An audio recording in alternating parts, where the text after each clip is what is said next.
Portugal. In Portugal, there's a YouTube show full of fun facts you need to know. Carl rings the bell and the members show to the GMP morning show. Featured guests will come and they will blow your mind. The audience will do so in kind. The little vanity mixed with some insanity on the morning show with GMP. Good morning, Portugal, and I'd like to welcome you to another fantastic day. Hey, Gumpers.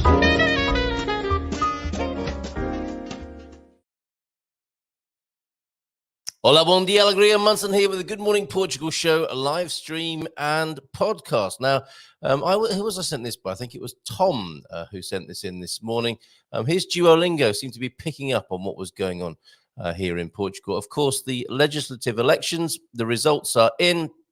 Pretty much according to Wikipedia, the reporting is just over 99%. The result has been called. I think the socialists have officially conceded.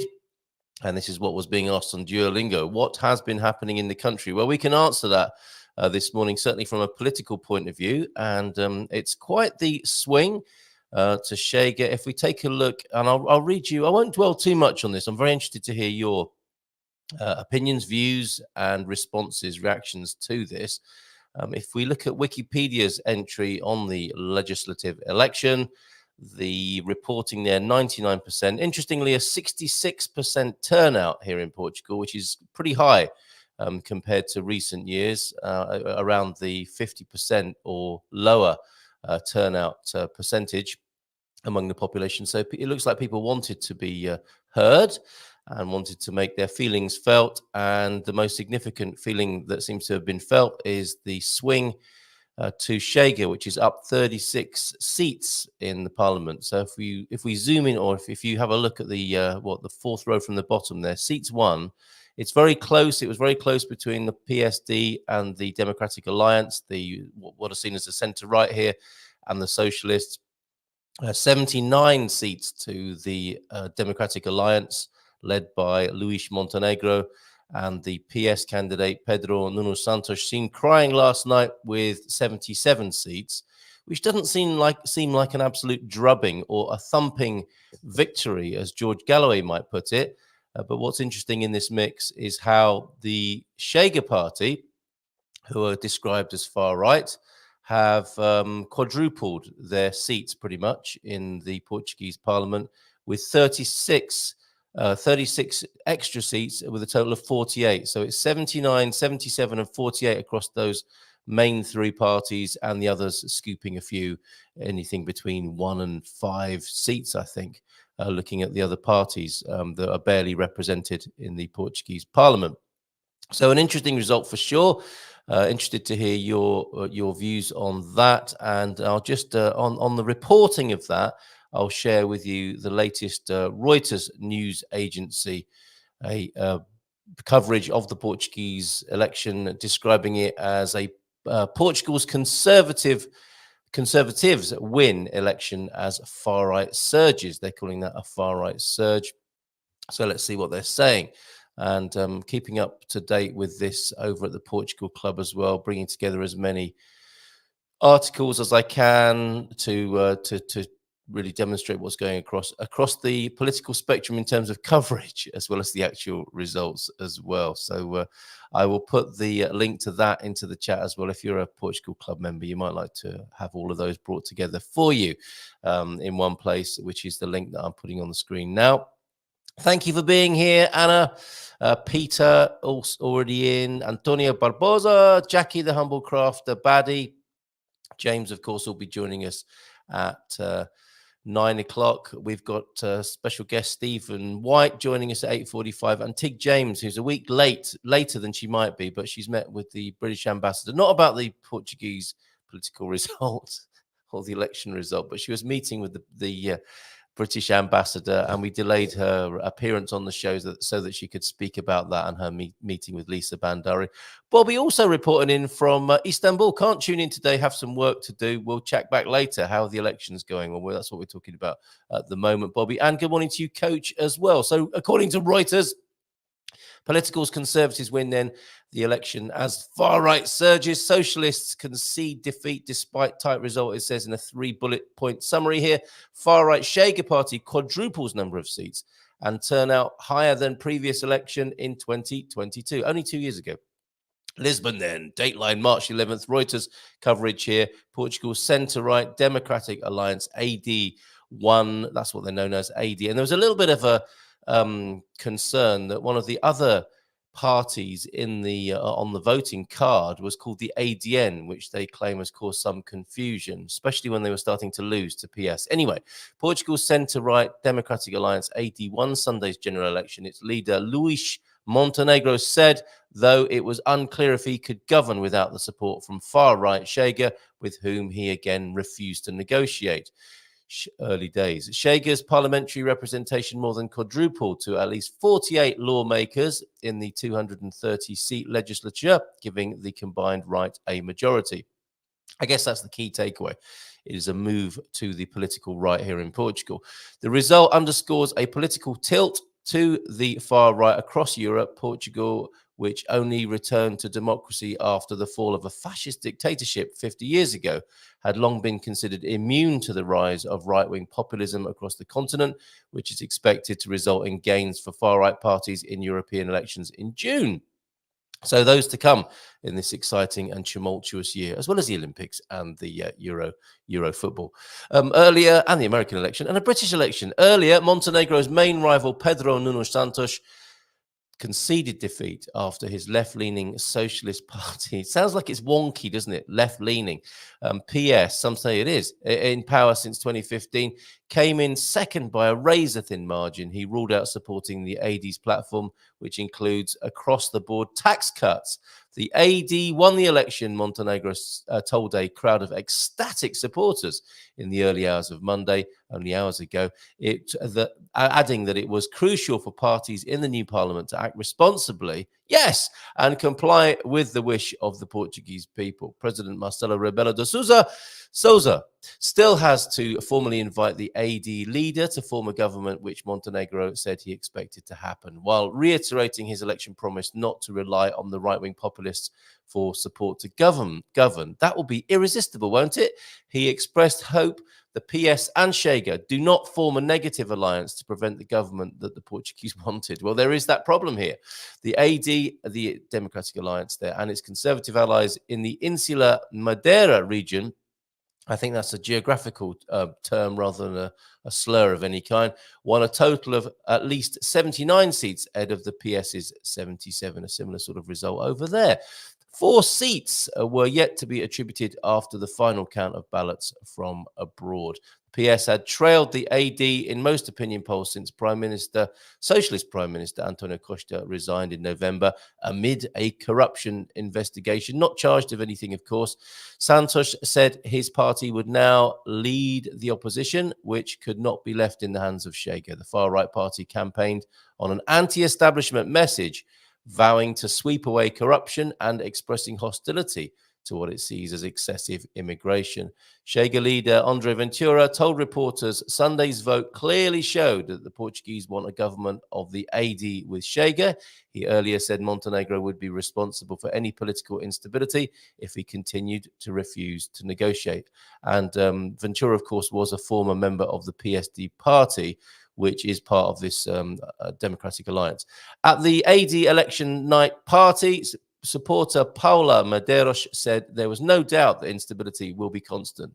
That's reassuring, isn't it? The PS and the Social Democratic Party, the PSD, which helms the newly created AD, have alternated in power since the fall of the dictatorship in 1974. So there is some change there, just deviating from the Reuters reporting there. It's been swinging between the PS and the PSD. Now we have this AD alliance with Chega being what they've wanted to be for the last few years, or since their emergence in this last 5 years, as kingmaker. adding to the ballast of the political leadership. We have a society, back to Reuters, we have a society with no memory, lamented 21-year-old law student and PS member Alexandra Ferreira, adding that the far right's growth made her very sad. Issues dominating the campaign in Western Europe's poorest country. What? That can't be right, can it? Include a crippling housing crisis, low wages, sagging healthcare, and corruption, seen by many as endemic to the mainstream parties. Still, under the socialist leadership, Portugal has grown at solid annual rates above 2% and posted budget surpluses of late, using the cash to slash the public debt below 100% of GDP and winning praise from Brussels and investors who do not expect the AD to abandon the path of fiscal prudence. There you go. Thanks to Reuters there, reporting by Sergio Gonçalves and Catarina Demoni, writing by Andre Kalip and David Latona, editing by Giles Elgood and Stephen Coates. Thank you very much. That's the Reuters reporting. What's everybody have to say about that in the chat? Good morning to you. I hope my microphone's been on since we've started, because that would be embarrassing if not. Just keeping you abreast of what's been going on. Bom dia, Portugal! Happy DAG Day, the day after the general election day, from João de Norte there. Gary Mills also in. Morning, Gary, with his little YouTube membership logo next to his name there. Cheers, Gary. Appreciate that. And have a wonderful day, everyone, says Pete. In 10 minutes, I have to go and pick up 3 6'4" Dutch guys to do the polytunnel. Not a euphemism. It will be great to feel like a midget again. Sounds like that's something that Pete generally aspires to in life. Coach was in at 7:48 this morning. Tudo bem? Bom dia a todos. This morning, big day for the Porsche, ahead of the Portugal trip, as it's being serviced and prepared for our road trip next month. Amazingly, a few doors down from the garage is a Portuguese cafe. Excellent! You can get some pastel de nata crumbs on that dashboard straight away. So a galão and a pastel de nata for breakfast for you. That's wonderful. Take us a picture, will you? Or say hi. Can you get a selfie with the guys who run the cafe? God Squad tip of the day last week was all about speed. This week, we're looking at stamina. Now there's substantial evidence that walking is great for you, and the faster the better. So a brisk 30-minute walk every day will help keep you healthy, while more will raise your level of fitness. Remember, this can be made up of several short walks if that fits better for you. Very good, very thoughtful. Thank you very much. We've got Bobby tuning in from Istanbul this morning. Shame about the rugby result there. The English beat the Irish by 1 point, I believe, but a cracking match. I also have heard as well. Didn't watch it myself, but rugby fans, let me know what happened. And we'll come back to the mindful moment and mindful dad joke. And just a few quick hellos before we say hello to Stephen this morning, because of course when James joins us we can do his mindful moment and mindful dad joke. Bon dia, James says Pete, Ian and Bobby. Istanbul sounds like a lot of fun, Bobby. A lot more fun than building raised wicking beds and putting up the roof on the polytunnel. It sounds like an Amish house raising, doesn't it? Hopefully you'll have lots of lemonade ready for when the full erection has finally achieved. I just need, who doesn't like fresh lemonade when their erection is fully achieved first thing in the morning? I just need a little help with my perspective and need 97 more participants. Thank you all. Is that for your project there, Buddy? Send us the link, please. Put the link in the chat. If you can't do that, because sometimes you can't put links into the chat, I'll do it for you. Okay, we have 3 happy to help. So there you go, Buddy. You can rely on the Gumpers to help you. Ana, bom dia, alegria a todos, from Anna, Sweden, Portugal. Bon dia, Carl and Gumper Gang, Jackie the Humble Crafter. Antonio Barbosa, bom dia, alegria. Feliz segunda-feira e uma excelente semana pela frente. So yes, an excellent week ahead of us, and a happy Monday from Antonio. Tony Time, the man in the Minho. Mr. Portugal, he's also calling himself. I love the fact that there is a split proportional representation government. Look at Weimar, Germany. What could go wrong? That sounds a bit ominous as he leaves the scene to erect a polytunnel. And a very interesting election outcome, and see the final results and action going forward from Anna. I don't understand politics in any way, shape or form. I think sometimes the politicians rely on that, Jackie. Does this mean things will change in Portugal for the better or for worse? Time will tell. It's often like when the police get involved in directing the traffic, their aim is to help speed things up, but often it doesn't turn out like that. I think politics is quite similar. Let's give him a nice big round of applause. He might have a view on this. He's spilling the beans on property. Here he is. Steve, good morning to you. How are you? Good morning. Good morning. Am I sounding okay? You sound absolutely fine. Yeah, you look like you're running. You've got a blurred background there. Nothing wrong with that. So have you been keeping an eye on the Portuguese election result? Do you think it matters much in the business you're in?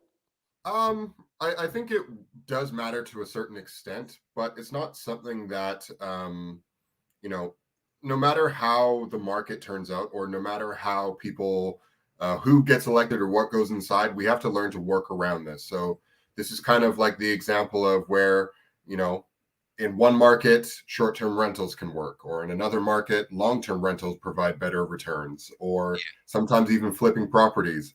You just have to run towards the fire that people are running away from. Yes, I thought you might say that, and I think it's such a good idea. I'm up for that as well. I think that's what we need to do, absolutely, and that's what I'll be doing, and continuing to listen to your insight and expert opinion on this matter. Because here we are, look, this is the one I chose, Steve. Spilling the beans on Portuguese property, almost literally there. That's what you'll be doing with us on this slot from 9:30. We had a little bit of a rejig because, of course, Tig James has been to see the British ambassador. Not in a bad way. It sounds really dramatic, that, doesn't it? Being called to see the ambassador, but she's going to tell us how that's going. It's a little bit different. It's the market is. I find a lot of people are worried about things that don't actually concern them. So it's say more. That's interesting. So everyone is worried about, will it drive away tourism? And it's like, okay, well, people still enjoy the UK. They enjoy Portugal or the Algarve as it is, regardless of what's going on in the area. People still need a place to go. People still want to go visit other locations. Yes. But, it's just one of those things of, do you want to deal with it? Yes or no? Are people going to sell their properties within the next 24 hours? Definitely not.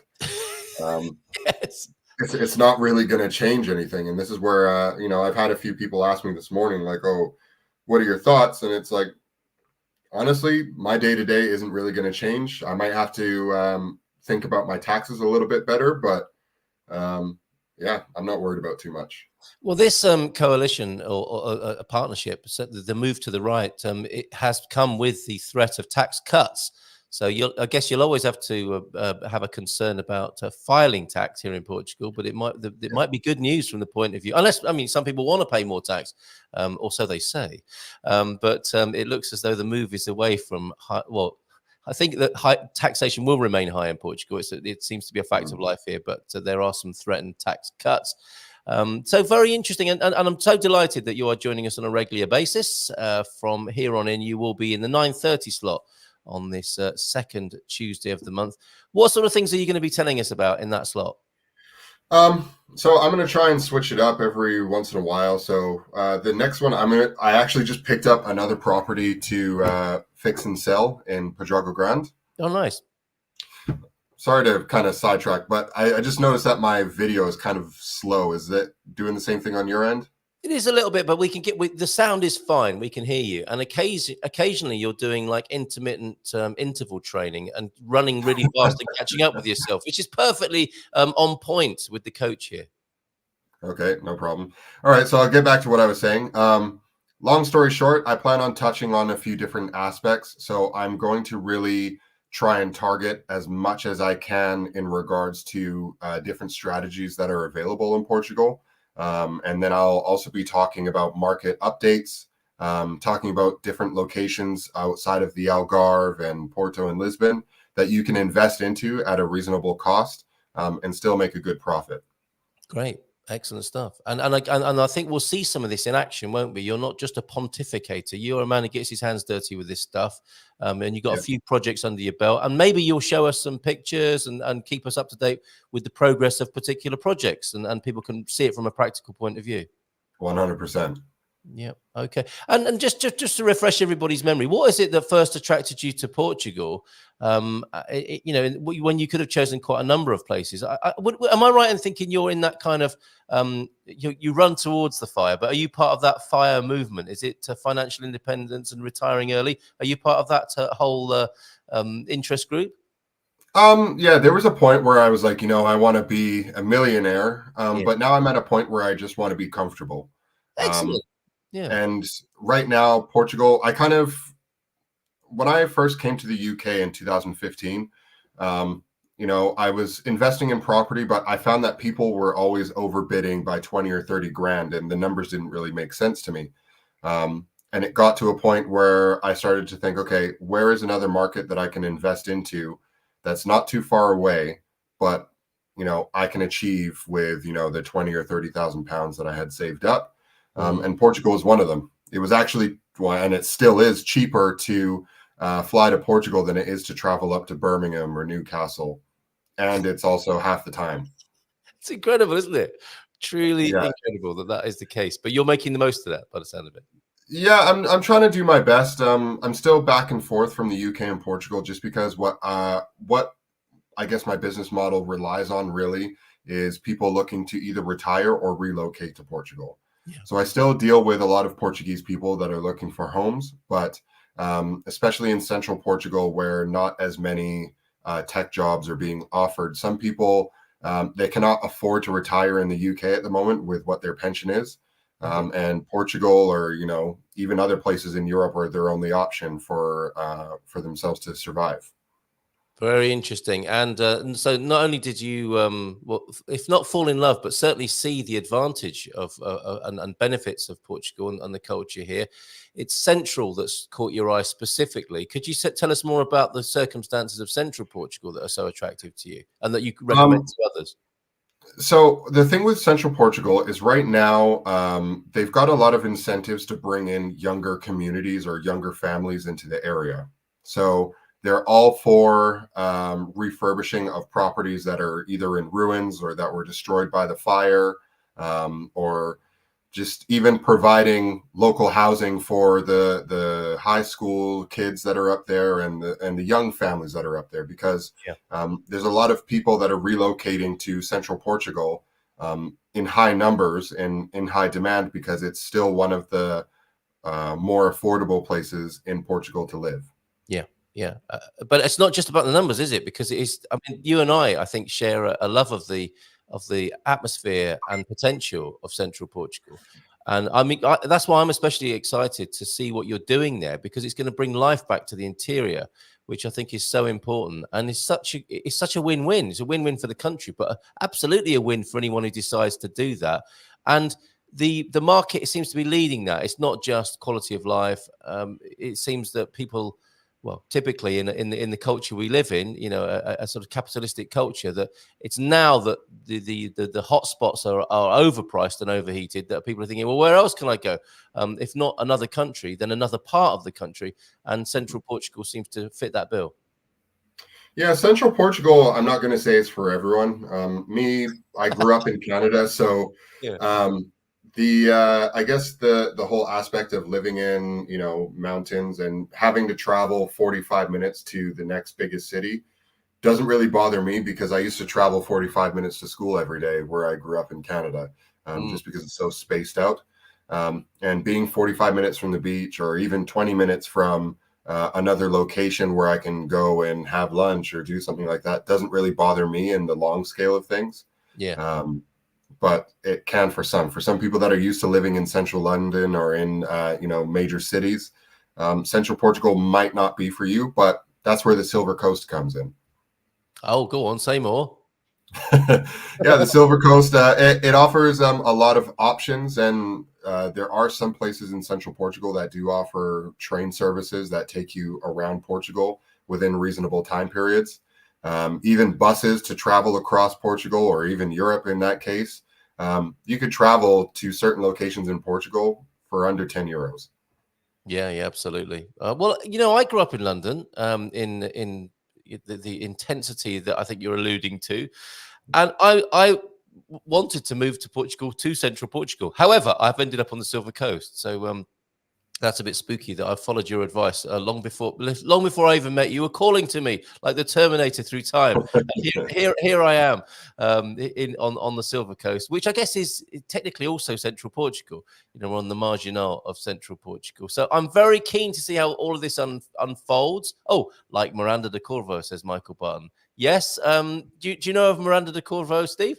I know it very well. I've actually found some investments for some clients there before, and it's an area that I would definitely say to look out for. I pretty much say that the general rule of thumb, if you look within about an hour's drive of Coimbra and you provide a property that is, let's say, to a higher European standard, and not just a high refurbished standard is what I should say, is how I'll repurpose that. And if you provide those kind of properties, they sell like hot dogs. Yes. Running from the fire, selling hot dogs. Here he is, Steve White, who will be joining us on a regular basis on the second Monday of the month in the 9:30 till 10 slot. I'm really looking forward to seeing some of the pictures and some of your experiences and adventures in central Portugal, Steve. So I really love what you're doing and looking forward to finding out more about it in the months ahead. So have a great day there in the UK, and perhaps you can be a little bit of a UK correspondent for us as well. How was life back in Blighty at the moment? Take a wild guess. It's raining and it's gray and it's not really it's not really too nice here right now. You know what? Last week I'd have had to agree and say, just like here, but it looks much more like a Portuguese day today, which is wonderful. There's some sunshine out there. And here on the Silver Coast, and we'll talk about this as well, why it's called the Silver Coast. The Portuguese don't call it that. And there was some controversy on social media over the weekend. You know, is Aveiro included on the Silver Coast? Is Tamar? I think not, but I suspect you'll have a view on that when we talk about it again next month. So until then, Steve, thanks for popping in. He'll be here. Look, let me just show that slide one more time. Spilling the beans on Portuguese property. Not literally, we hope, but that's extra, isn't it? If people want to buy a property, including baked beans, I'm sure you can factor that in. I can get whatever you need. All right, mate. Okay, take good care. Have a good day in the UK, and bye for now. See ya. Bye. Bye. Excellent. Right, there we go. There's Steve White of Property Miners. Always great fun chatting to Steve, and if you need to be put in touch with him, you can find him. Actually, I must add him to our team page. Somebody who's been on the team page for a very long time now, an absolute veteran of the Good Morning Portugal show, it would seem. Years and years of service, or so it feels. Yes, you! Let's play his music now, shall we, and bring him on after we've enjoyed just a little breather, a little bit of guitar music, and back with a Slug's friend James after this.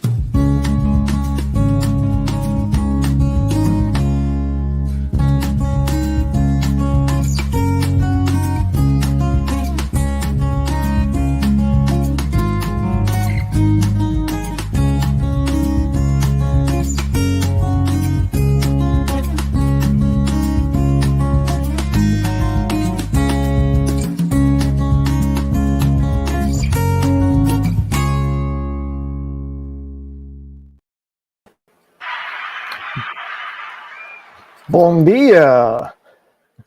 Olá, bom dia, tudo bem? Como estás, meu amigo? Muito bem, obrigado. E tu?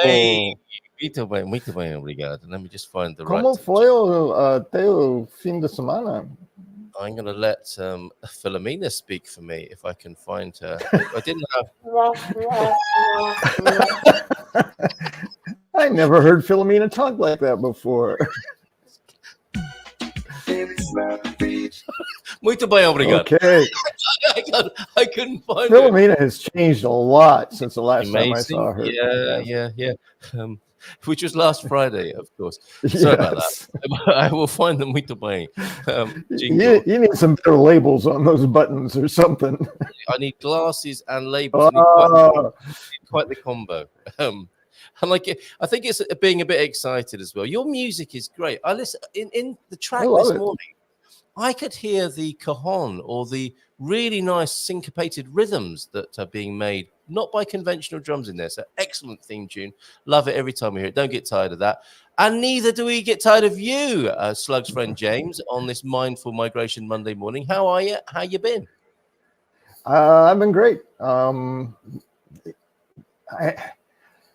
Every time people complain about the rain, because I devote myself, well, I don't say devote, but a big part of finding peace for me in my life is gratitude. And so I'm looking for that in every experience. And when I look at what am I grateful for about the rain, it's like all the green stuff, the life that, I mean, without the water, without the rain, we'd just be a parched desert. So the rain is fine with me. I know it's going to pass. I mean, it's spring duking it out with winter right now, and winter is fading away and spring's going to overcome, like always. Something we can count on. I mean, we don't know the degree, we don't know how hot or cold it's going to be, but eventually winter-like circumstances are going to shift into spring-like circumstances. So it's all good for me. And so the rain, I just love hearing it, when it's hitting the building, when it's blustery and windy and blowing sideways. As long as I don't have to be out in it and stay out in it and get wet and cold, I'm fine. I don't even mind being out in it if I know I'm coming back and can dry off. That can be thrilling and exhilarating too. I just don't want to go out and get wet and then have to be wet all day long. So I don't begrudge the rain at all. And right now I'm looking out my window and it's nothing but blue skies. And the wind has died down. It's barely a breeze. So it's looking beautiful. So, yeah, in terms of weather, people got it right with Portugal. I wish I could share your gratitude. I have to be honest here. The rain gets on my wick after a certain time. And I can't wait to be on your weekend workshop, Getting Right with the Rain with James Holley, where we practice gratitude and mindfulness, and then we have a simulated shower and we walk out in it and we're all very happy. It gets to me after a while. But I take your point, and I do know that intellectually that gratitude is good. Absolutely. I know that. But I have to say, when it is getting damp and it's been raining for several days, and I want to walk the dogs and those sorts of things, and it's peeing down, and that horizontal rain you speak of, it does get to me. And I'm glad to see we might not have a day like that today, but we shall see. We shall see. It may be that the weather, those effects of the weather metaphor has moved into the Parliament and away from the outdoors. And there has been a diagnosis that's been added, I say recently, probably within the last 20 years, at least in the United States. And of course, they have to come up with cute little acronyms. They call it SAD. Which is SADD, seasonal affective disorder, isn't it? Something disorder, yeah. So maybe it's just 1D. Anyway, and it's a thing, and it's, exposure to white light can be have a stronger impact on some than others. I don't seem to be affected as much by darker days. I mean, literally, weather-wise, darker days. They don't cause darker emotional days for me, but some people they do. So, that's to be taken into consideration. And I think you've had an experience of a lot more rain in your life than I have. From Northern California. Is that. Yes, that's right. That's why it rains, but it's yes. It rains, but it's seasonal rain. So, like here, it goes away and it gets sunny and clear and warm, and sometimes downright hot and blistering hot for 1 or 2 weeks. So. There's a variety in that weather there that I grew up with that is more similar to this. The only thing really that's different about Portugal for me is the humidity. I'm still getting used to that. California is pretty arid. I didn't realize. I never understood why people had seasonal closets. Like, why are you putting your clothes away? Just leave them in the closet till next season. It's like, because it'll go if you leave clothing out in the wintertime, it's going to be moldy and mildewy by the time you're ready to wear it in the summer. You need to pack it away. Yeah. Our mate Phil Ruff, who comes to the meetup on a regular basis. Some of you know Phil. He has got an amazing picture of a pair of leather shoes, I think, that got put in the wrong closet, not in the right, the wrongly marked seasonal closet, and they are a right old state. So be careful about that if you're moving to Portugal. I'd like to say, I mean, we can move on from this, and of course there is a British weather fixation, but I don't get sad. I get pissed off, James. I'm gonna have to come up with a better. We'll have to come up with a different acronym for PIST. Well, let's see. We'll call it MAD, so we just have to come up with what M is. Yeah, Manchester probably. It's just like Manchester. Miserable affective disorder. I don't know. Yes, that's the one. That's the one. But let's move on. Let's move on. I'm sure it's a perennial we'll come back to, because you might live on the Silver Coast. Do you describe Ericeira as the Silver Coast? I don't buy into that whole Silver Coast thing. I believe that what I've read, and I believe it, that it was just some marketing thing to get it to sound prettier.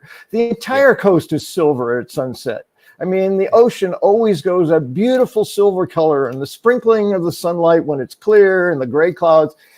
I haven't seen any part of the Portuguese coast that isn't silver as it changes. So in terms of an appropriate description, it's like, oh yeah, the Silver Coast, Portugal.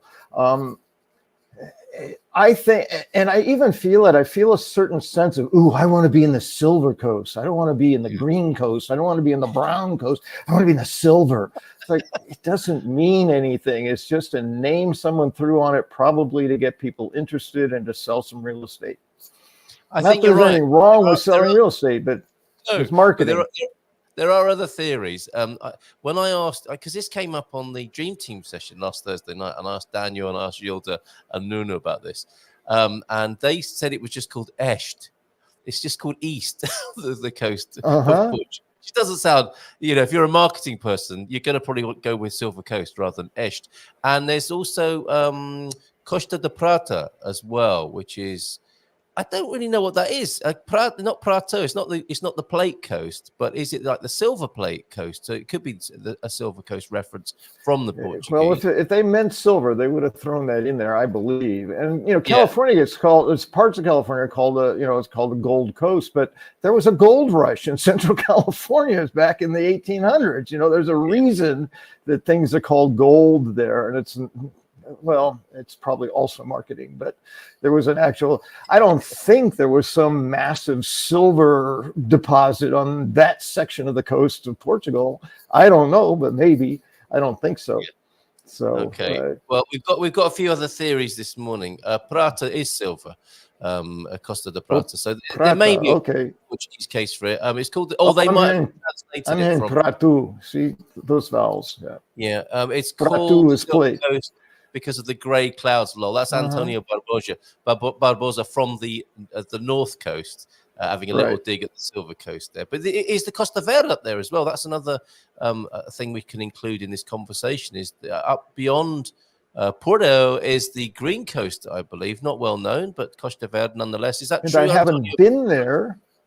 But if it's anything like California, the north coast of California gets a lot more rain, so it is a lot greener. There's a lot more. There's redwood forests and all kinds of green in the north that are not as present as you go south. So that would make sense to me to call it the Green Coast, if that's the truth of it. Yeah, it's windier and rainier and greener as a result, for sure. And this, I have a lot of agreement with this João de Nort's theory. It's a Silver Coast because of all the senior pensioners. It's the color of the hair of most of the expats. It's a Silver Coast. But then what would you call the Algarve? we bow to the knowledge, of course, of Antonio F. Some great pictures from the chocolate festival at Obj, or Obidos, as some of the rest of us call it. And I had to take a second look, Antonio, when you said we didn't eat the chocolate statues. I looked at them for a second time. What? Those statues are made of chocolate. So if we get a chance, we'll have a look at those. But look, Ericeira is not Silver Coast, Carl. That goes from Eixmorish in Aveiro in the north, really that far up to Torres Vedras municipality. Ericeira is just south of that. So there you go. Thank you very much, Antonio F. So what's been on your mind, Slug? I mean, before we go, friend of Slug, I should say. I always make that mistake, don't I? I have a bit of language for you. This is from Antonio F. Before we move on to what's on your mind, look at this, a little bit of a language workout. Actually, just warm up with this one because this one's a bit easier.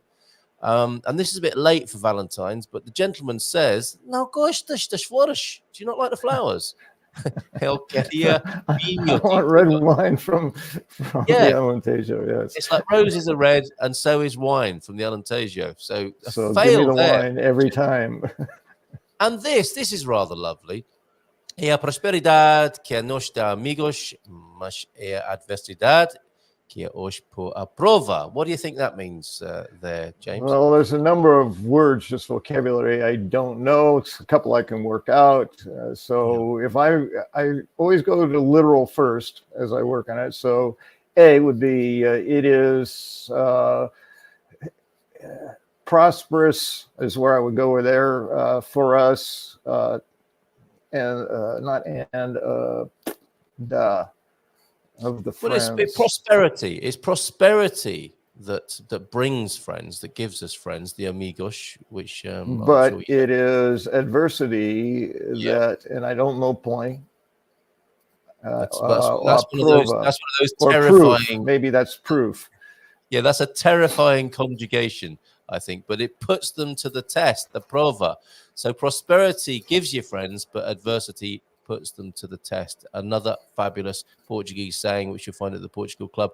And I'm making little memes of them. They're actually postcards. We might have a postcard series of those. So thank you, Antonio F., for those. Hundreds of them over at the Portugal Club, and a nice chance for me and James to have a little bit of translation and learn a little bit more vocabulary on a Monday morning. So, and also, I've made a step further with my Portugal club. Só falamos português. We only speak Portuguese. It's the first rule of Portuguese club. And Gastão at the San Martinho de Porto Tourist Information Office is looking for a cafe that might be up for hosting that. So feel free. Who's going to be the first to launch a Portuguese club here in Portugal? It might be us in San Martinho de Porto, but I'm waiting on Gastão to get And back to me. I'd be curious to see how fast that first rule breaks down when you get nothing but English speakers in the group.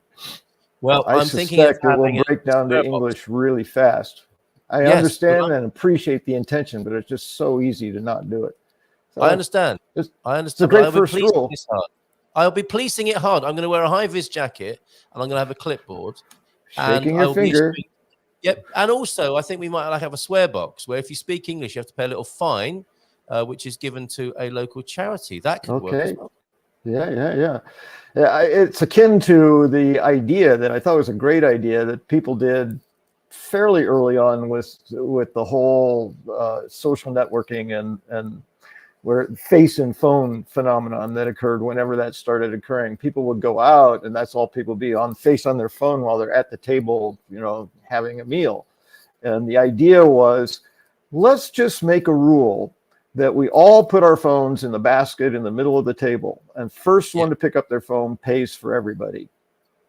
And I said, I like that idea, because there's some incentive to not pick up your phone if you don't want to pick up the tab.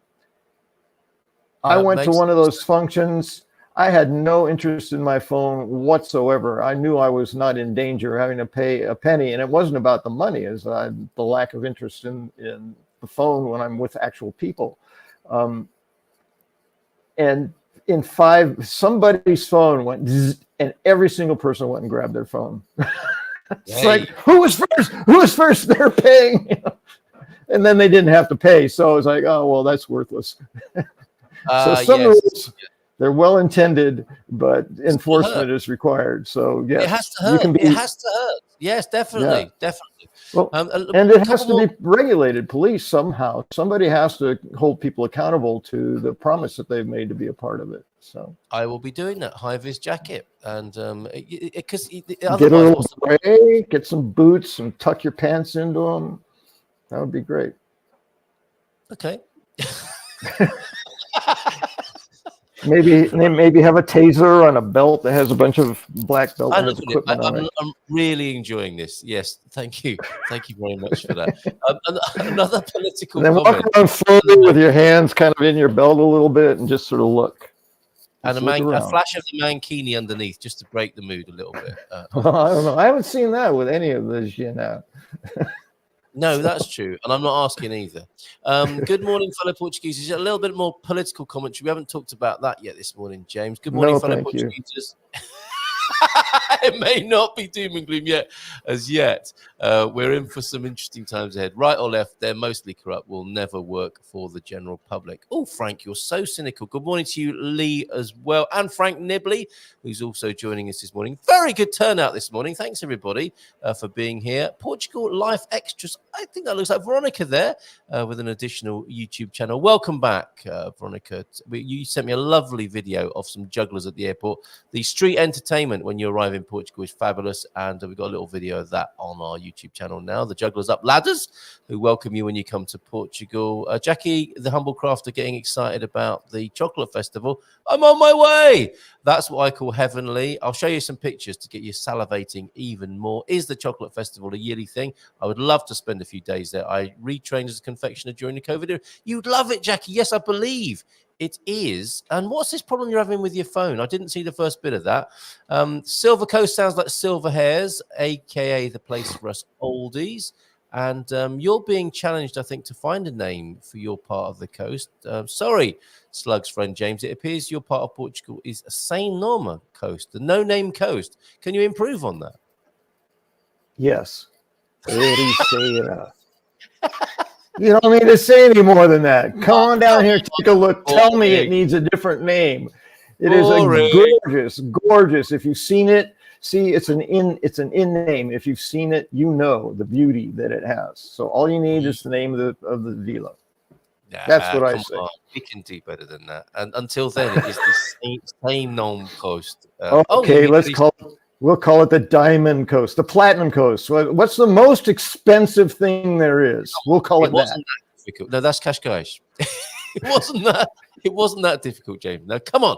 Right. So I see you're going to give the political result a wide berth this morning. We might talk more about that with Tig when she joins us at 9:30, who's fresh back from meeting Lisa Bandari, the new UK ambassador. What's been on your mind then, if not politics, my friend? Well, yes, I can and would go into it, but then I would be stuck and then feel bad. So I don't. I just leave it alone.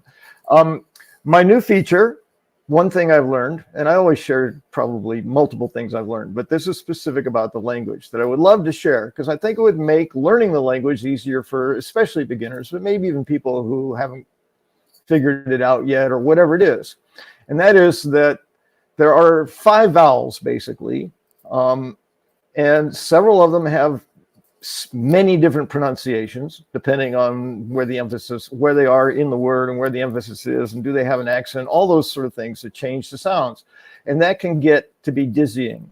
But I discovered just over time, and I say that because nobody actually taught me that in a class. It's something I just noticed over time. There are 2 vowels you don't have to worry about at all. The vowel I is always E. It's not going to change how it sounds. It's always good. E. And that includes in words that we like to say like villa. It's not villa, it's vila.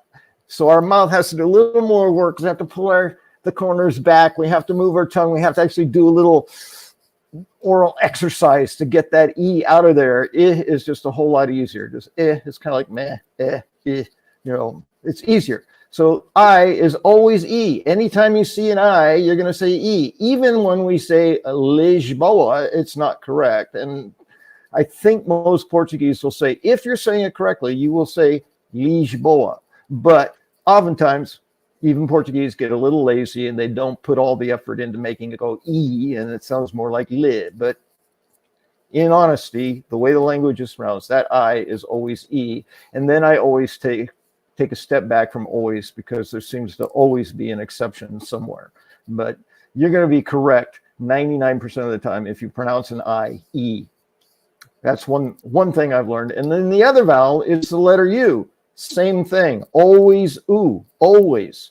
It doesn't change. It doesn't have a variety of sounds. Again, with that caveat, there may be an exception that nobody can think about. But I've fact-checked this with several Portuguese. They go, no, yeah, you, ooh, and then they'll go through the ooh, ooh. See, ooh. So you don't have to worry about I and U. That's 40% of your vowels. You can just put off to the side. E and oo, done. So now you can focus the remaining 80% of your time on the remaining 60% of the vowels and have a good time with it. A lot of fun. So that's one thing I've learned. Yep, a new feature has been born this morning. Open your vowels with James, live from the platform. Don't confuse that V with another consonant. We can all be in trouble. Siobhan, thank you so much. This show is so informative. Joe from Boston. Look, Boston, what time is it there? We've had we need to alert people of the time change, don't we? Because the Portuguese clock doesn't change for a little while yet, but one 3 of the weeks. American zone. Yeah, DST has changed, isn't it? And now that doesn't happen everywhere in America, though, does it? Nightmare. No, that's to me, that's like a Silver Coast thing. We just need to get rid of it. Well, I'm not even saying we have to get rid of the Silver Coast name. I'm just saying it really doesn't. It just causes confusion. Twice a year, we're not sure for a few days or a week whose time is what. And those of us who are from other countries living in Portugal now, we get to deal with that on almost a daily basis with the people that we left behind. What time is it there? Oh, wait, that time changed. Now how many hours ahead or behind are we? What does that mean? How does that work in my head? I have to do the math. It's just stop. Yes. Leave the clocks the same. It just doesn't matter. Yes. Yep. Well, okay, but still, I agree with you. I think it's ridiculous. It's not necessary, and it just causes a lot of upheaval. And it belongs to another time, I think, doesn't it? It's a historical thing that never got changed back again. But for the time being, for a few weeks, I think DST has changed, but Portugal hasn't changed. So there is that extra thing to worry about and not get right. And I have American clients in California. So every time their clock changes, I have to adjust mine. And then every time my clock changes, I have to adjust back again. And I have to know exactly when it's happening so that I'm not missing appointments by being too late or too early. It's just... That's just my personal experience of it. I'm sure that's not even the worst of it. So, well, I've got a little hack with that. I'm saying to people, if I've got an appointment that I'm concerned about, I just send them a little courtesy text. See you in 60 minutes. Yeah, that sort of thing. That can work quite well, can't it? Well, fine, unless you have a standing appointment at 8 o'clock in California. Well, it's always an exception that proves the rule. It's like blimmin' vowels in Portuguese, isn't it? Right? Yes, Jane. Yes. There. Yes. Lima, not Lima, not Lima. We are so honored to have Siobhan with us in Boston at 5:22 in the morning. Yes, that's early. Praia Verde is here. Oh, Praia Verde, I think that probably is, isn't it? It's next to Vila Real de Santo Antonio, and it makes sense. Beautiful trees across the hill. When you look down the beach, you see beach, sand, and trees for days. That sounds like some good old marketing copy there, doesn't it? Beach, sand, and trees for days. Love that. And João do Norte, Ericeira is considered the surfing capital of Europe. Okay, so the surfing coast. It is also, or the Cresty Coast, or the Cool Coast. It is also one of the only 2 European spots along the World Surfing Reserves because of its exceptional coastline conditions. You do have some world surfing competition going on. The other James was telling us about that last Wednesday, wasn't he? So it's very busy in Ericeira and Peniche at the moment. 100% more green up north, flying the flag up there. And Antonio, it's what it's known for, but not what it's called. The Saint-Nom coast is known for surfing. João do Norte not letting that lie. And if you use online schedulers, don't they adjust automatically for the time zone you're in? Well, they probably do, but nobody trusts it, do they? I think people don't feel completely confident about using an automatically adjusting online scheduler. Now, João do Norte, thank you for your message, Tig. We will do that. Looking forward to hearing about your visit to Lisa Bandari. Do you know, last week we had the João do Norte bellowing from the rooftops, and we hoped for competitors or at least colleagues in this matter. So here's João do Norte. Bom dia, Portugal! Annoying his neighbours in Ponte Lima, and meanwhile in Miranda de Corvo, like Porto, Miranda de Corvo, we have a new entrant into this, and I said I would keep. Ouch! He's got bleach in his ears. We have a new. It's not a competition. It's not a competition. It's a collaboration of people bellowing "Good morning, Portugal" from their rooftops. Now, having started this in motion, I feel a little bit. I feel a little bit responsible and awkward about it. But let's see how Michael got on with this in Miranda de Corvo. Bom dia, Portugal! I like it. I still feel a little bit awkward encouraging people to shout in the neighbourhood because it's not very Portuguese. Same is it? angle. Yeah, and Yeah. I've considered it. I love these kinds of things. Like, yeah, I would do that, but it is so not Portuguese. To shout at the top of your lungs, I haven't heard one Portuguese do that in 2.5 years, even when they were angry. Yeah. I've heard animated conversations that get loud, but not like shouting. And I live in essentially a suburban neighborhood. We've got next door neighbors on both sides and across the street. If I were to do that, everyone would come to their windows and go, what's going on? And the dogs would start going crazy. Like, I don't have a countryside to shout it out to. So it's like, where would I do that? I could do it at the ocean, but then there's almost always people at the ocean be like, what? I guess I could get over that. There's like, what's that American doing shouting so loud like that? I'm not sure how I feel about it. I'm very glad. Thank you, João de Norte, and thank you, Miranda Michael, for your contribution this morning. That will be played again. If not, maybe we do it here so that people don't have to do it from their rooftops. I'm not sure. Got a couple of minutes before Tig joins us, James. I don't want to deprive you of anything you wish to say this morning. Late. Oh, too late. Okay. We will move on. It's shouting with no one around, so that's fine. But there probably will be an old lady in her house thinking, what the blazes was that coming across the neighborhood? Okay. And I have a Portuguese friend who goes to one of the quieter beaches to scream when she needs to. And I suspect as a psychotherapist, you'd recommend that, James. Yeah, absolutely. Full expression. I'm all about that. The only caveat that I put to what we might attach as negative emotions that we associate with catharsis, which is, ooh, we get it out and then we're all better, is that it scientifically, biologically, it stirs up cortisol and other hormones that are horrible for us, that kill us, they can cause cancers and things. So once you do that, get it out, because holding it in does the same thing as getting all those things going. It just does it slower. So we're killing ourselves more slowly if we keep it in, and we're killing ourselves really fast if we let it out. So what's the solution? The solution is get grounded immediately after, breathe correctly, find heart coherence, which is a highly healing condition, and then whatever damage we may have done gets healed plus, by doing that. So get it out, don't hold it in, and then find your center, get grounded, find your peace, hold that for a few minutes, and you're all good. It's just very a good. two-phase thing. Yes, thank you for that additional advice on screaming on the beach. So very quickly then, before we have Tig join us, let's look at some jugglers at the airport. Thank you very much to... Well, you always say we're going to get to my dad jokes and those other things, and then we get to the end and it's like, oops, we got to go. So you know what? There is whatever you want to fill your time. How do you kill a circus, James? That I don't know. Really? Go for the juggler.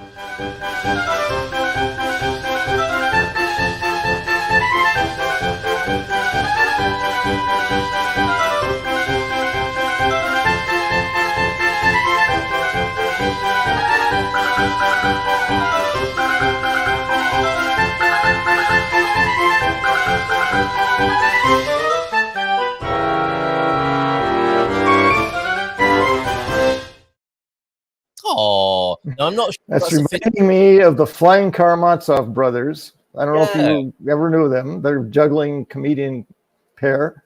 One of them was a math professor at the University of California, Santa Cruz. That doesn't I took his class. Yeah. Algebra for non-math majors was the name of the class. So I finally understood algebra at a better level. But he would juggle while lecturing. So another connection. Jugglers in the university I graduated from. Okay, well, I'm thank you for that, and I'm a little bit concerned that if that was the right walk-on music for somebody with an MBE. I suspect not, but we shall find out. Let's give her a nice big round of applause. Hold a minute, no, that's not the applause. This. Yay! You've got Tig on the phone. Well, hey. Good morning. Tig. Good morning to you. How lovely to see you, Tig James, MBE, fresh from the embassy, I believe it. Is that right, Tig? I had a meeting Yes. I had a meeting with them because I was supposed to come on last Monday, wasn't I? But I said, Right. it's probably best if I wait, because Yeah. I'll have more information probably, this week than I would have had last week, and that is actually the case. So quite a bit Well, to get. I may be making it over dramatics. I suggested earlier that you'd been summoned to the embassy, which makes it sound fantastic. You just went for a meeting with Lisa Bandari. How is Lisa? How's she settling in? I didn't speak to her. I spoke to the Oh. No, sorry. Oh. I talked to the workers. So Sorry. disappointed. Oh, well, we've got to get next time you're on. Why don't you bring Lisa with you? No. Let me take that comment back. Okay. Because it's sort of, I talk to the frontline workers. Because I have to say that if I talk to the workers, not the ambassador. Oh, that sounds bad, doesn't it? It does sound like a Portuguese phrase. Talk to the workers, not the ambassador. It sounds like a kind of put down, doesn't it? Yeah, it does. So no, I didn't mean that. What I meant was I talked to the people on the front line that, so I talk to the consul mostly. I mean, obviously the others, but it's when we need sort of like the nitty gritty, the details of exactly what's happening. I mean, that's sort of, I suppose, below the ambassador's pay grade, unless it's really important, I suppose. So what I do. Yeah, I mean, I will meet Lisa. The deputy ambassador said to me a couple of months ago that she'll probably be down in the Algarve in a couple of months, and they're going to fix the meeting up. So I'll let you know when that actually does happen. Yeah, superb. Okay, well, I suspect we may well have Lisa on the show at some point. We had the last ambassador join us and talk to us. Is it the same team still at the embassy who saw everybody through the Brexit? Yeah, it's just mostly. I mean, people move on. It's natural sort of wastage and changing of circumstances. Yeah. But yeah, mostly. Yeah, absolutely. Well, I remember talking to them, and a very fine personnel they were too. It's just quite a difficult job on their hands. Yeah, because the ambassador's supposed to change every 3 years, but of course with COVID, that completely messed everything up. And I think Chris did 5 years, didn't he? I think he did. Yeah. I think he did. And I don't think they let them get too comfortable, do they? They move them on. So well done, Christopher. And welcome, Lisa. I hope to speak to you on the show at some point. Now, you've got lots to tell us about this morning, I think, Tig. I do indeed. Yes. Mostly AIMA, because of course AIMA is now morphed well and truly. And all is not well. Oh dear. And not that we didn't know that already with AIMA, with people trying to get, the usual sort of stuff. Basically, I think it's just the same old story. They are overwhelmed, haven't got enough staff. So effectively, what I'm trying to say is they're asking us now to use the web form on the AIMA website if we've got any issues, any queries. However, that web form, you have to put in, sort of under which problem issue that you actually have. Yeah. But that issue itself, if it's changing of an address on your residency card, which is me, absolutely no chance whatsoever, is what I've been told. Absolutely. Okay. Because what they're concentrating on are people that haven't got cards at all, of which we still have 300 people under the withdrawal agreement. They still do not have cards. So it's just, so if you put change of address in the issue that you have, you're just not going to get seen. And because basically as well, those who want family reunification, they are being asked to email yet again because lots of the emails have been lost. Oh dear, that's careless, isn't it? This was the big thing as well with Seth, because they were telling people to apply for family reunification but hadn't got any process in place. So people were applying, submitting all their documentation attached to the emails, and they were being asked to do this and asked to do this, but no process was in place. So then when the process did come into place, they just ditched everything they'd been got because it was never processed. Right. It's really been so, I can't emphasize how bad this has been for people. And like, again, without the 300 people that are still stuck without cards, they can't leave, can they? With any sense of security, and and have other benefits. Yes. You name it. How'd you get a car? Yeah, right. Okay, and there's a couple of things in response, if I may. I know that. I heard over the weekend, in the last 3 or 4 days, that the CEF site has been reactivated to deal with some. Have you heard about that, to deal with some inquiries? The thing was it was playing up, and it had a bit of a glitch.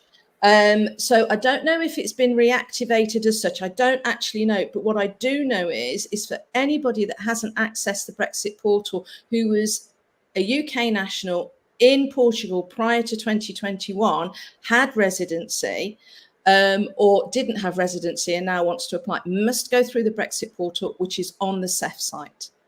Yes, yeah, and I think this applies to some American community members as well, who found that there's a way to renew via the old CEF website. In fact, from our community here, Heather Binder is happy to help people do that. Yeah, just this week I saw 2 people post on Facebook that they had renewed their residency online through CEF a week after I had to go down to Cascais to have an appointment and wait months, do all that to get it. So things change. That's all I say. It really is a weird. Certain nationalities can do it online. Certain nationalities can, but not Brits. Yeah. Well, last week I couldn't, and this week I could. So that happens too. Things change. Yeah, I think the weird thing is that they have restarted, or reopened the CEF website, having gone to the trouble of creating the AIMA website, if we're going to pronounce that correctly. Thank you very much for that, Shirley North, picking up on James's earlier pronunciation. There you go. So that's awkward and not at all helpful. And people are also campaigning, protesting outside IMA offices, I see now in the press as well. Absolutely. The Indian community down in Portimao, I believe. Oh gosh, yeah. I mean, I'm amazed it hasn't happened before, because still, I mean, in January, the figures were, there's approximately 700,000. I would say probably more than that, but maybe the official figures are around 700,000 up to 1 million foreigners, but approximately 700,000 is the figures. And in January, 350,000 of those foreigners hadn't been dealt with by CEF or AIMA. Right. Yeah, that's right. That's the workload that I heard AIMA had inherited from CEF. 350,000 cases, which is quite extraordinary, isn't it? Yeah, quite extraordinary. Which might mean, to be fair to them, it might mean, because everyone's residency is ongoing, isn't it? It's not done and dusted forever, and so things come up. So at any given time, you would expect the foreign population to have some skin in the game and connection with AIMA. But that's a terrifying workload, whichever way you look at it. And it sounds like it's not going terribly well. Do you have a view with the election result, Tig? Or did you not want to include that in your list of things you're sharing with us this morning? Not included in it.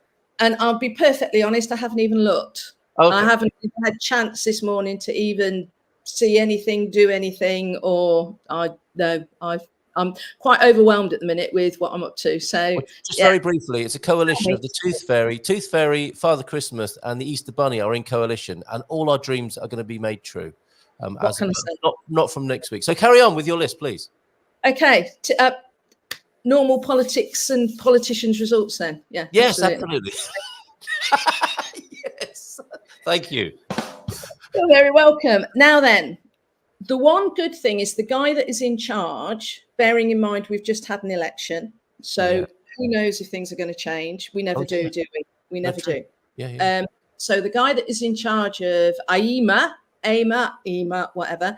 I'm going with AIMA. It's a diphthong. I'll go with AIMA. You say potato. Well, I say potato. Come on, Jig.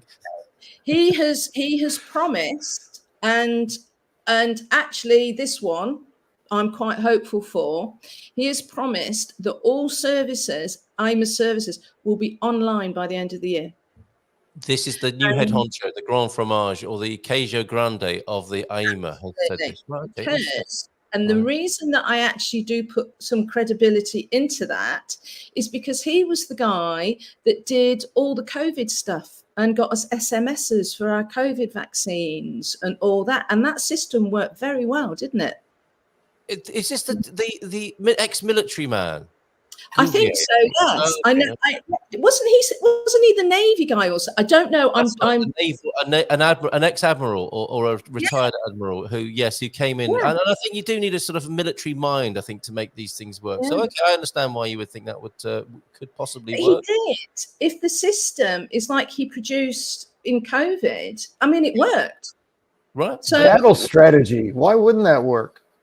and Yes. this is what I'm trying to say with this. If he's going to do that, and apparently is saying he wants the same SMS system Yeah. for IMA, he wants that. So why wouldn't it work if he's already had great practice with COVID, which did? So, and the fact that he wants all services online. I mean, can you imagine the stress that'll take away from us? It'd be huge, won't it? It's true. And I think it probably takes a military person to know how to go and bang on the table of the politicians and get stuff done. So fingers crossed. And I can understand why you think that might work. I mean, I'm really hopeful that actually will. What we've actually got at the moment, by the end of the year, they're hoping to have 20 what they call IMA spots around Portugal. So Right. it's like IMA officers. Still not quite sure what that means at the moment.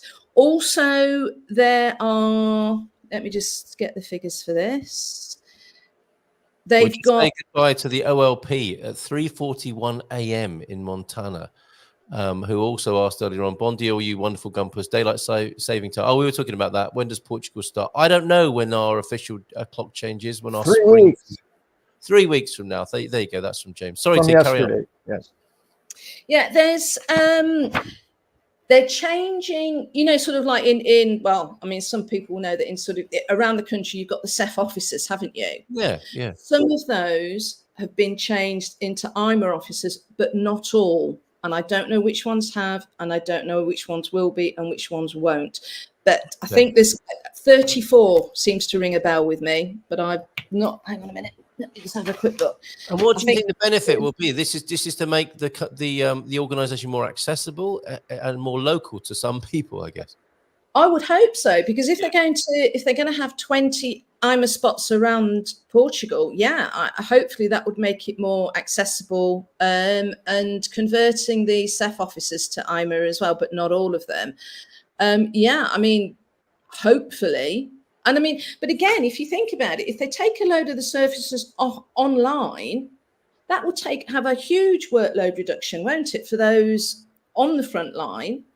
Because if they get the website and the system right, which they did for COVID, then it's going to take a huge amount of work off the frontline workers. Huge amount. It's so funny, isn't it? It's like, well, and no disrespect to you or to take anything away from what you just said, but it's like you just expect that, wouldn't you? Like to have an organisation with offices and a website that works, but we're just not used to that happening. So that's why it seems like such big news. Absolutely. I mean, to me, it's just going completely left field onto a different subject. I have been, for my sins, going around building suppliers because I need some building supplies, obviously.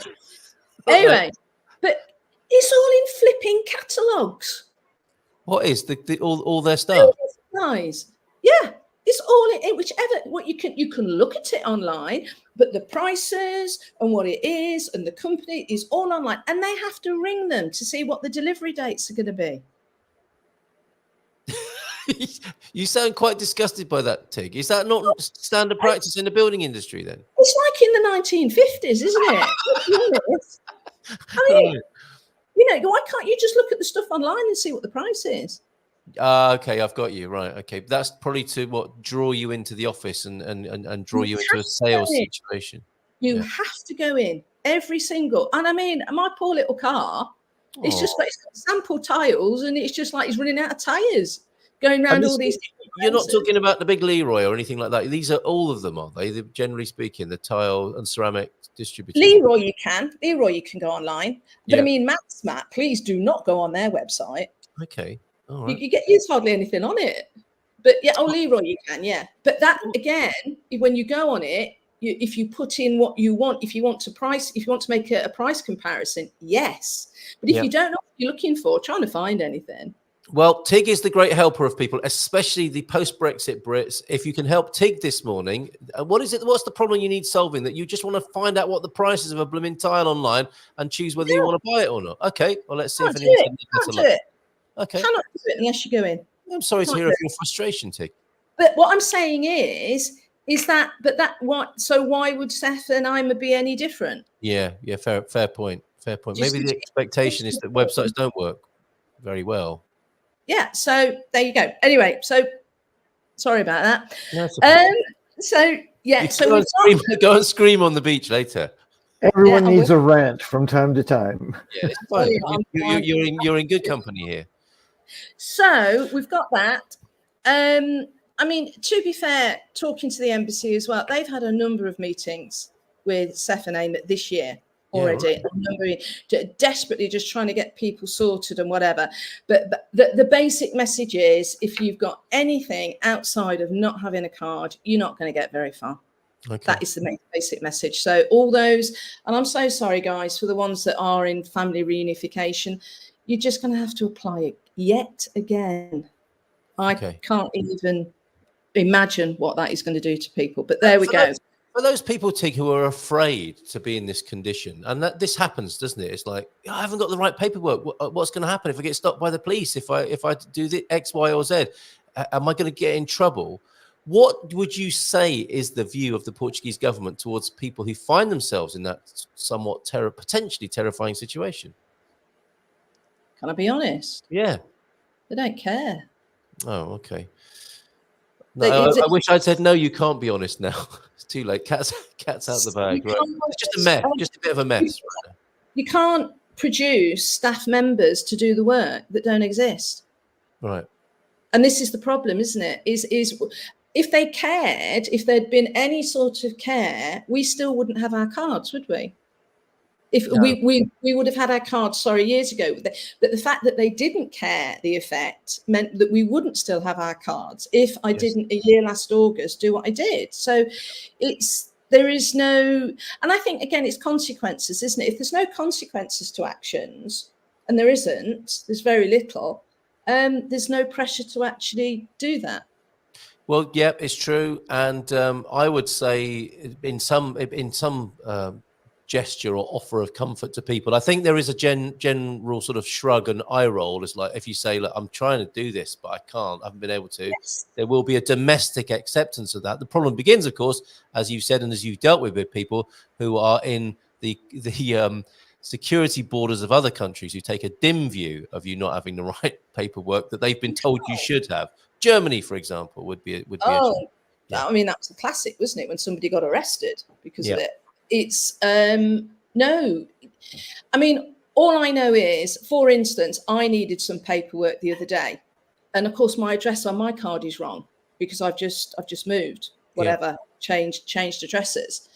And I walked in and she said, well, the address on your card and the address on your vehicle documentation is now different. And I said, yeah. And I said, Steph, I said, how can I get my address changed? And I said, sure. Yeah, of course. And so you got the shrug of the eye roll. Okay, very good. All right. So there is some level of people are aware, very, very much aware.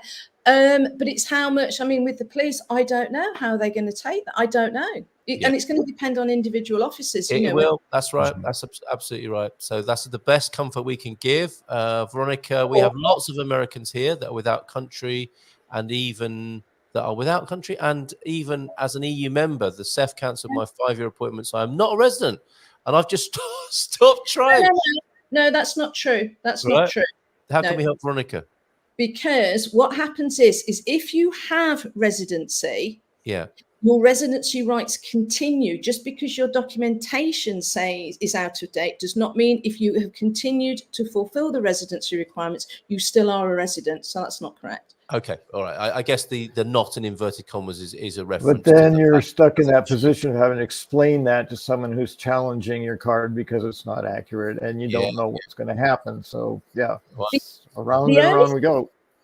Yeah, and I think the only thing I can suggest you do is carry copies of emails that maybe you sent. I mean, they say not to email because there's just no point. Go on the web form, but only certain things will get answered.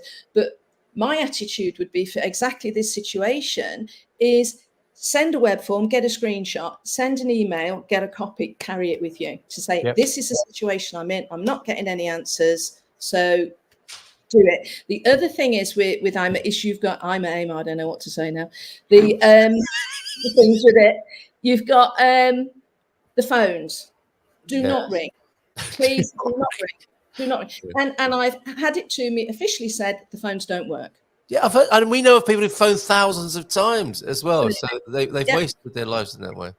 Yeah. Absolutely. They said you will not get an answer on the phone system.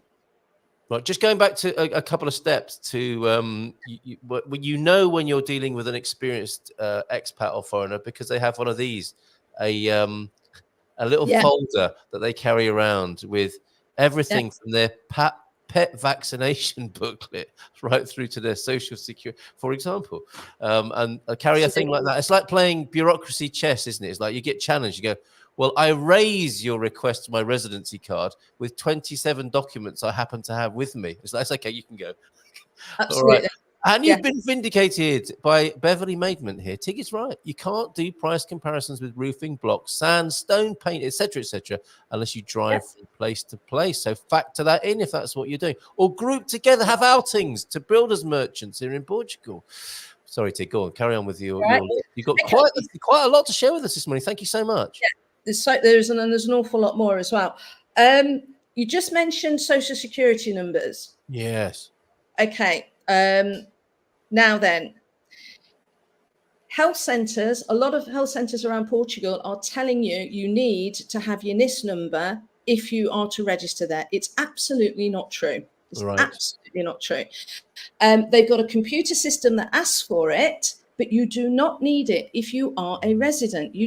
And apparently in the Algarve, it's the worst. And I think it's the third time now the embassy have actually contacted the head honcho of the health service and said, look, we're having people turn down for healthcare here because, of course, this is all involved in what we've been trying to get UK nationals healthcare when they've been refused and whatever.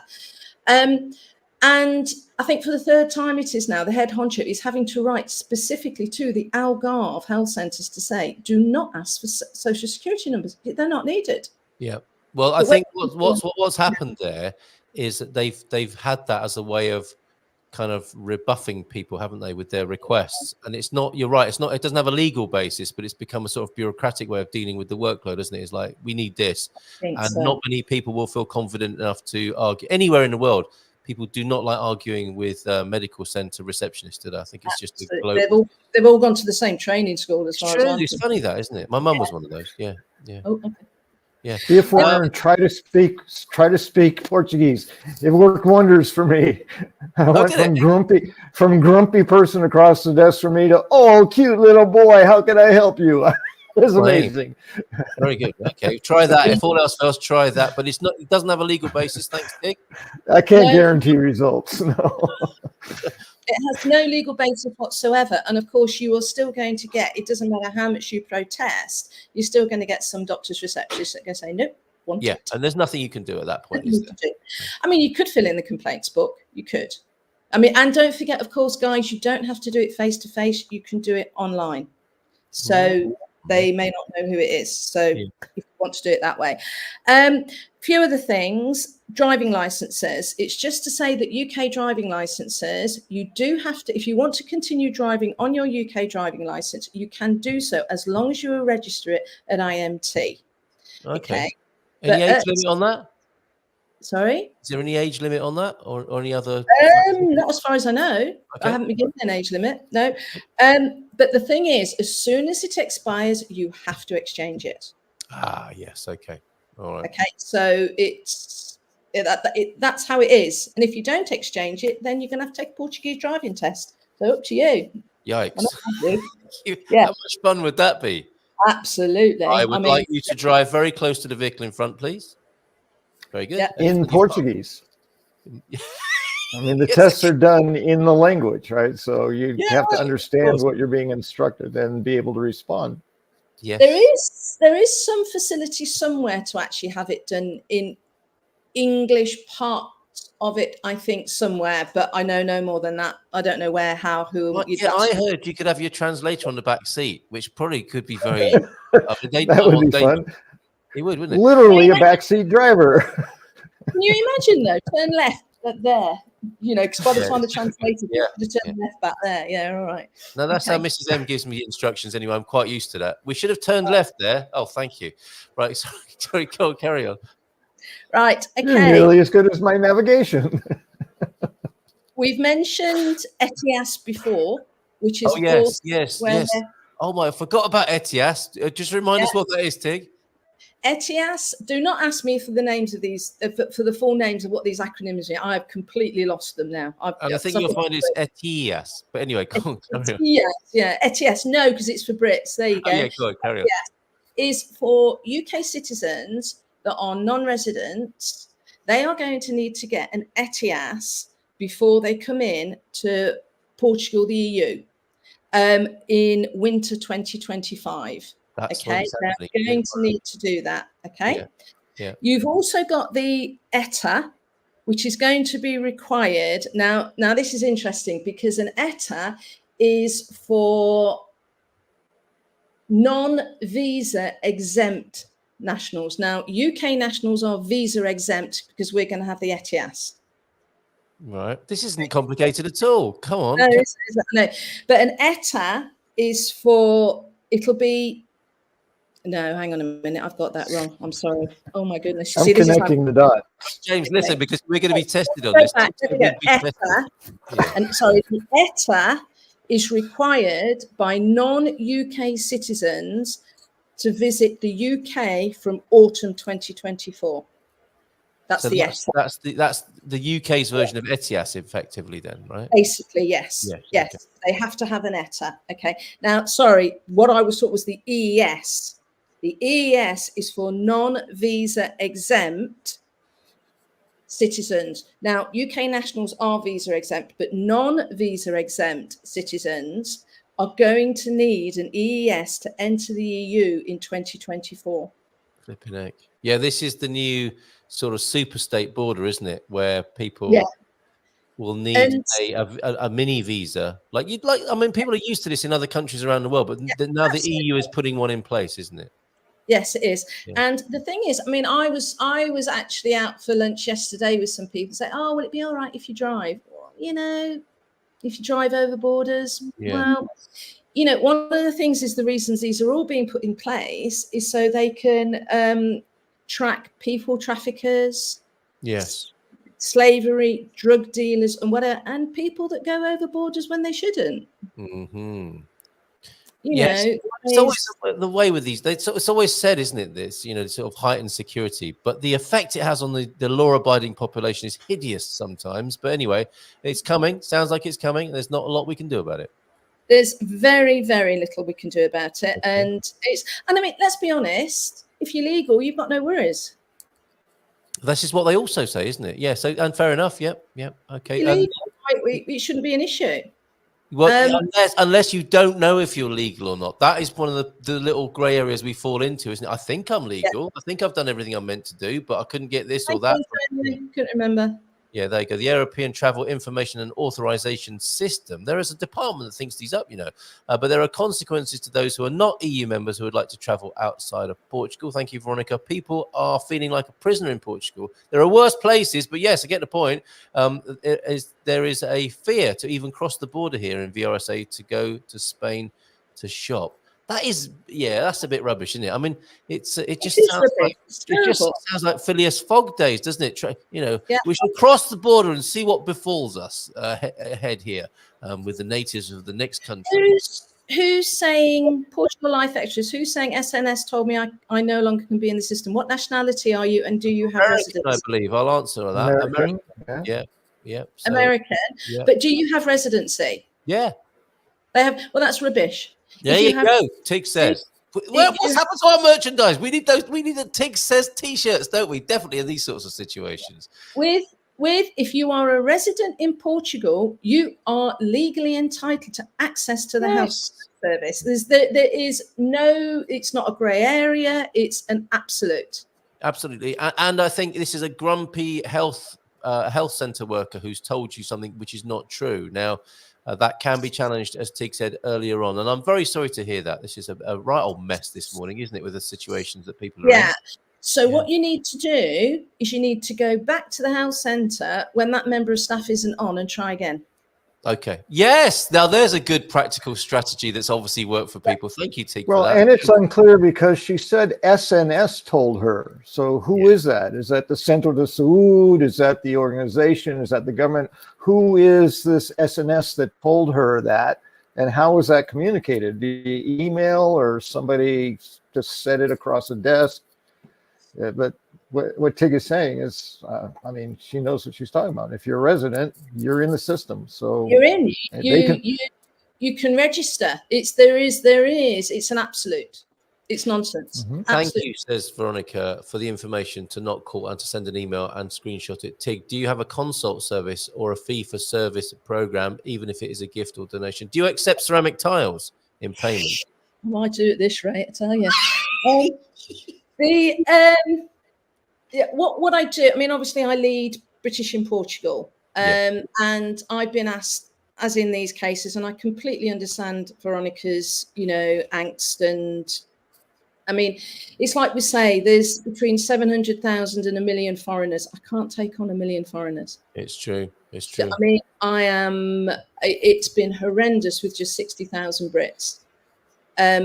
I just can't do it. Well, we'll have to find a way. We'll have to find a way, won't we, to disseminate this information. And of course, the other thing is British in Portugal, we're a voluntary organisation. We have crowdfunders, but people often don't like to give money anyway. So, and that was just to try and put petrol in our cars to, Well, you see, I think Veronica would not mind at all offering something in return for the service, but we'll have to continue this conversation another time. We have to finish, Tig. Was there something really important that you wanted to include that we... Only padding out what we've already been said, really. Well, we may have to get you on twice a month or something like that. With this gold dust information. Okay. Well, let's see. Well, if there's anything else, I'll give you a shout. All right, and we will show the pictures of the chocolate tomorrow because they are extraordinary. Very quick mindful moment. Then there should be only one consideration when making any decision: is this statement of who I am? Is this an announcement of who I choose to be? Thank you very much, Neil Donald Walsh via James. And a mindful dad joke to finish. Have you heard, Tig, of the possible merger of YouTube, Twitter, and Facebook? I'm not saying that to her, James. You can say that. You twit face. I'll say it. Thank you very much. Thank you for calling it you twit face. I love it. Yeah, bye for now. Got to leave it there and see you tomorrow morning. Ciao, ciao. Thanks, Tig. Thanks, James. Bye for now. Thanks, everybody, this morning.